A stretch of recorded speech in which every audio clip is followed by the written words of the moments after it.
The Skoda Fabia MK3 with the 1.0 MPI engine has a lot of misunderstanding on the internet and forums when it comes to the timing belt replacement intervals, because 20 years ago, 25 years ago, Volkswagen had 1.0 MPI engine. It was an absolutely different engine, and it also had the timing belt. And when you search in Google 1.0 MPI timing belt replacement interval, you may get an answer that is 40,000 miles, and it actually was stated in the manual for the Volkswagen Lupo, for example, that you had to replace the timing belt once every 40,000 miles or 60,000 kilometers. But it's not about these new 1.0 MPI engines.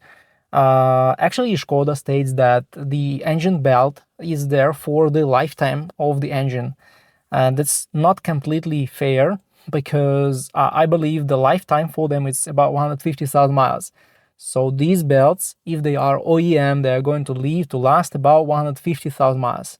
But in my opinion, it's a very good idea, and it's common sense to replace the timing belt kit at 100,000 kilometers. So once every 100,000 kilometers, you replace the timing belt and you prolong the life of your engine, because when the timing belt breaks or jumps several teeth, you will have problems with valves and pistons, and this kills your engine. So it doesn't make sense to repair your engine after that. So instead of believing Skoda and Volkswagen that the engine timing belt is there for the whole life of the engine, you should replace it once every 60,000 miles, 100,000 kilometers. This is the common sense interval for engine belts.